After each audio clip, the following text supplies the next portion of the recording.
Have you ever been so excited to try a new face and body oil only to realize that it's transformed you into an oily mess? This is because not all oils are created equal.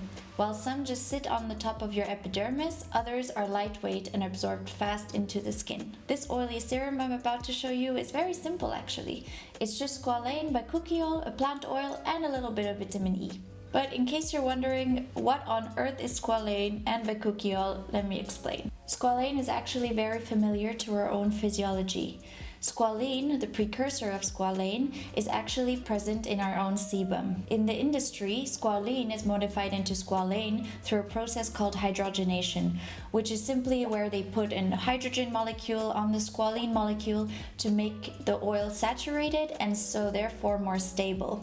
This makes sure that the oil is not oxidized before you've had a chance to put it on your skin. Once applied, our skin converts the squalane into squalene. So why is squalane so good for aging skin? At about age 30, our skin's natural squalene production is reduced, which leads to drier skin. Squalane, like many other oils, prevent transepidermal water loss, so it prevents the water from going to the top layers of our skin and then being lost to evaporation.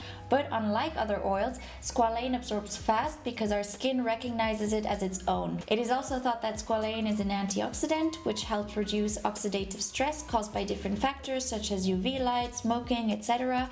And these factors lead to wrinkle formation. So it is thought that by putting squalane, you're reducing these oxidative stress happening through those factors. But more research is needed before we can confirm those skin benefits along with many others. What is sure is that squalane is a powerful emollient loved by many skin types from dry to acne prone. We have been able to manufacture squalane from olives and even yeast. Originally, squalene was only obtained through shark liver oil. To produce 1 ton of squalene, about 3,000 sharks are needed. This is just so stupid and unnecessary. Although squalene sourced from shark liver oil is not so common anymore, just double check before buying because it is still out there. Now on to more pleasant subjects. In terms of substitutes, you can use neutral oil or a caprylic triglyceride, which offers similar properties such as strong stability, lightweight skin feel, and fast absorption. Moving on to Bakuchiol. The other key ingredient here is Bakuchiol, and the reason why I chose this is that it has anti-inflammatory, antioxidant, and antibacterial properties.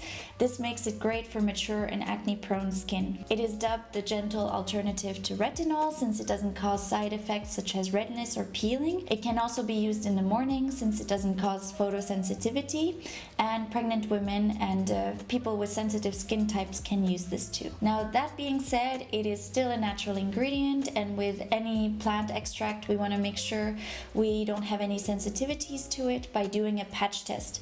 So how you can do this patch test is by taking a little bit of the formula and putting it on an invisible area of your skin such as the neck or the wrists. After 24 hours, check if any reaction has occurred. So now I want to address the sustainability issues that have been brought up with Bakuchiol. There are articles saying because it is wild harvested and it has a very low germination rate, it is a prime candidate for being endangered. It is not actually listed as an endangered species on the IUCN list, although it will be the case one day if it continues to be harvested at that rate without any control. So it's something we need to be mindful of, but it is not at a critical rate now. I also used a plant oil in this formula, so it complements the squalane because our skin is also naturally containing free fatty acids. Preferably choose plant oils which have a high linoleic acid content, since these are the best fatty acids to regulate our sebum production. Some ideas are sunflower oil, grapeseed oil, jojoba oil, even raspberry seed oil, which I chose in this formula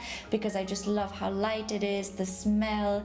It's great for mature skin and oily skin because it goes in very fast, and yeah, it's made from a byproduct, so that's even better. The last ingredient here is vitamin E. Not only vitamin E is great for the skin, but it is also useful in cosmetics for preserving oils from going rancid. You can also add fragrance in this. I like using non-allergenic fragrance oils or very little bit of essential oils, but really be careful not to use too much because it can irritate the skin. But you can also make it fragrance free because I think it smells great. I love the smell of like plant oils and extracts, but it is not for everyone. And I have to say the bapshi plants, the bapshi seeds from which the oil is made, it does tend to have this nutty, earthy smell, which may not be for everyone, but try it out and maybe get some non-allergenic perfume oils. So let's make this serum, shall we? This formula is so simple to make. All you have to do is measure out the ingredients, mix them together, and then you're done. I like using the serum a couple of times per week. I like applying it by pouring the oil on my hands and lightly pressing the oil on my skin. That's it for today. Thanks for being here and see you in the next one.